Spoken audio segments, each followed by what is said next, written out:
अस्सलाम वालेकुम dear students. आप देख रहे हैं सैयद अली अकेडमी और आज की इस वीडियो के अंदर हमारा जो टॉपिक होगा, अब जो हम जिक्र करने वाले हैं वो है growth and reproduction in bacteria. लेकिन सबसे पहले जिस टॉपिक को हम जिक्र करेंगे that is the growth in bacteria. तो ये आज किस टॉपिक को ग्रोथ इन बैक्टीरिया को जिक्र करते हैं। Growth of bacteria culture is defined as an increase in the number of bacteria in a population rather than size of the individual cells.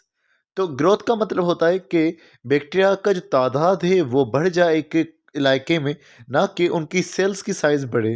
तो यहाँ ग्रोथ का मतलब उनकी तादाद के ज़्यादा होने में है। The growth of bacteria population occurs in geometrical और एक्सपोनेंशियल मैनर। तो जो बैक्टीरिया की ग्रोथ होती है वो बहुत ही तेज़ी से होती है। तो exponential describes a very rapid increase, यानी कि बहुत तेज़ी से जो है बैक्टीरिया की ग्रोथ होती है। तो बैक्टीरिया की ग्रोथ किस तरह से होती है? पहले आएगा लेग फेज, फिर होगा लॉग फेज, फिर स्टेशनरी फेज और फिर होगा हमारे पास डेथ फेज। तो सबसे पहले हम जो है लेग फेस का जिक्र करेंगे। लेग फेस का आगाज किस तरह से होगा? मिसाल के तौर पर अगर हमारे पास एक बर्तन मौजूद है, एक हमने प्रॉपर उसमें खाना रख लिया, यानी कि हमने वहां पर जो है प्रॉपर मीडियम बना दिया है बैक्टीरिया के लिए।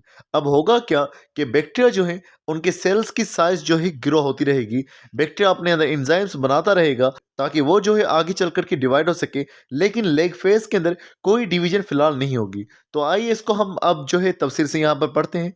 The word leg describe a kind of slowness और डिले। तो लेग का मतलब होता है स्लोनेस या delay. Immediately after providing fresh nutrient medium the bacteria population initially remain unchanged. तो शुरुआत के अंदर जब हम जो है न्यूट्रिशन प्रोवाइड कर देंगे बैक्टीरिया को, तो उसकी पॉपुलेशन जो है उसकी तादाद बढ़ती नहीं है। Although there is no apparent cell division occurring but the cell growing in volume और मास। तो सेल की डिवीजन नहीं होती लेग फेज के अंदर। सेल एंजाइम बनाता है, सेल अपनी साइज को इंक्रीज करता है ताकि वो फिर डिवाइड हो सके। फिर जैसे सेल साइज में बड़े हो जाएंगे, फिर हमारे पास जो फेज शुरू होगा जिसके अंदर बहुत तेजी से डिवीजन होगी, उसको एक्सपोनेंशियल फेज कहा जाएगा या जिसको है लॉग फेज कहा जाएगा। The exponential phase of growth is a pattern of balance growth where all the cells are dividing regularly and rapidly by binary fission. तो होगा क्या कि मिसाल के तौर पर 20 मिनट के अंदर 2 सेल डिवाइड होंगे। जब 20 मिनट में 2 सेल डिवाइड हुए हैं, अब अगले 20 मिनट के अंदर 2 सेल डिवाइड नहीं होने, लेकिन अगले 20 मिनट के अंदर जो है 4 सेल डिवाइड होने वाले हैं, क्योंकि 2 में से अब 4 बनेंगे। फिर अगले 20 मिनट के अंदर जो है 8 सेल डिवाइड होंगे। तो इस तरह से ये जो नंबर है वो इंक्रीज होता रहेगा। तो बहुत रैपिडली हमारे पास जो है सेल डिवीजन बैक्टीरिया के अंदर नजर आएगी जब एक सेल में से 2 सेल बनते जाएंगे, यानी कि एक सेल में से 2 सेल टूटते जाएंगे। Cell divide at a constant rate depending upon the composition of the growth medium and the condition of incubation। तो ये सब जो है बैक्टीरिया की जो मीडियम है उसके ऊपर डिपेंड करता है कि किस तरह से जो है सेल ग्रो कर रहा है। तो एक्सपोनेंशियल फेज के अंदर लॉग फेज के अंदर सेल जो है बहुत तेजी से डिवाइड होता रहेगा।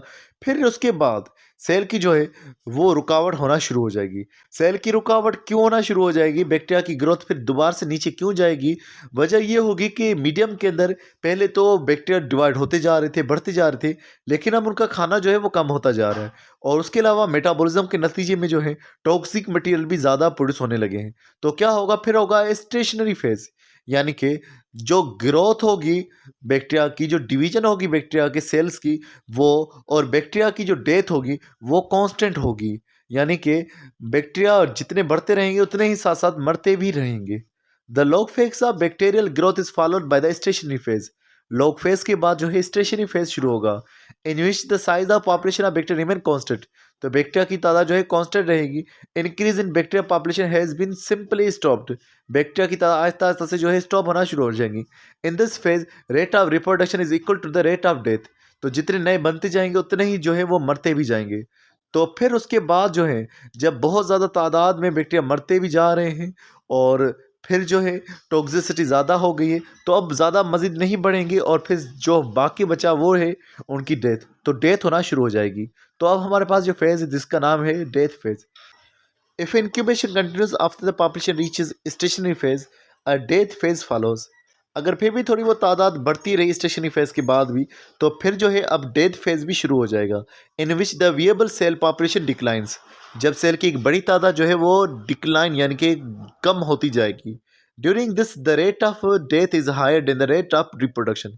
यानी कि अब उतने सेल बनेंगे नहीं जितने ज़्यादा सेल जो है वो मरते जाएंगे। This phase ends at complete exhaustion of nutrients. जब तकरीबन न्यूट्रिएंट्स खत्म हो जाएंगे तो फिर ये फेज भी जो है खत्म हो जाएंगे, यानी कि अब बैक्टीरिया जो है मुकम्मल तौर पर खत्म हो चुके होंगे। तो यहाँ इस तस्वीर में आप देख सकते हैं तो सबसे पहले अगर हम देखें लेग फेज़ है, तो लेग फेज़ के अंदर जो है बिल्कुल भी हमारे पास जो है ग्रोथ नहीं हो रही। जैसे ही लॉग फेज़ या एक्सपोनेंशियल फेज़ शुरू हुआ तो ग्रोथ बहुत तेज़ी से हुई है। फिर स्टेशनरी फेज़ है जिसमें जो है कांस्टेंट रेट हो गया, यानी जितने मर रहे हो उतने ही पैदा हो रहे हैं, तो ज़्यादा यानी कि तादाद इंक्रीज़ नहीं हो रही। फिर उसके बाद है हमारे पास डेथ फेज़, तो डेथ फेज़ के अंदर जो है पॉपुलेशन जो है वो डिक्रीज़ होना शुरू हो जाएगी। तो ये हमारे पास एक है ग्रोथ इन बैक्टीरिया कि किस तरह से बैक्टीरिया ग्रो करते हो, किस तरह से बैक्टीरिया जो है खत्म होते हैं। तो इंशाल्लाह नेक्स्ट वीडियो के अंदर हम रिप्रोडक्शन बैक्टीरिया का भी ज़िक्र करेंगे। तो मिलते हैं नेक्स्ट वीडियो में, तब तक अपना बहुत सारा ख्याल रखिएगा। अस्सलाम वालेकुम।